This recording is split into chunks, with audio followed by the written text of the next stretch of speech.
الرجيم بسم الله الرحمن الرحیم. خاوره چې زما ده نو اختیار به هم زما وي، خاوره چې زما ده نو اختیار به هم زما وي، کار به هم زما وي، دلته لار به هم زما وي.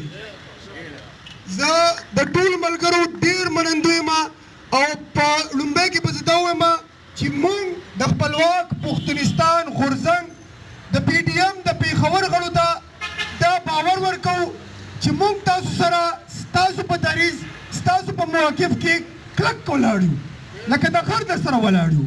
که شپه وي که ورځ وي په موږ غږ کوئ، انشاءالله موږ به سره ولاړ یو.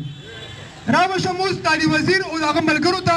نو موږ تېره ورځ هم د علي وزیر او د هغې د ملګرو دپاره د لاریون رئیس دی سید عالم مسعود صاحب هم پکې شرکت کړی.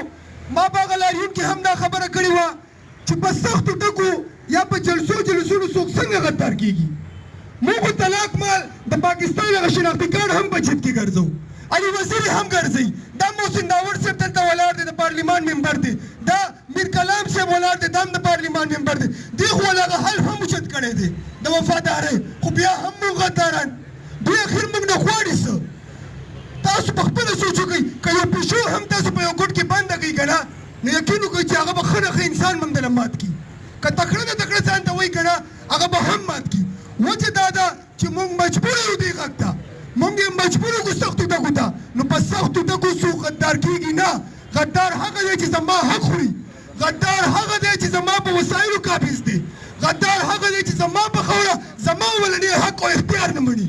نو زه ستاسو په وساطت پی ډي ایم او منظور پښتون نه دا هیله من یم چې دوی به زر در سره دا غږ پورته کړي چې دا امونه تر اباسینه دا پښتنه خاوره د پښتون قوم برخه ده او د دې په ټولو وسایلو سرکاري چوکو او نوکرو اولنی حق د پښتو او پښتون دی. ما سره دا ناره په یو ځای ووایي چې علي وزیر را پرېږدي، را پرېږدي، علي وزیر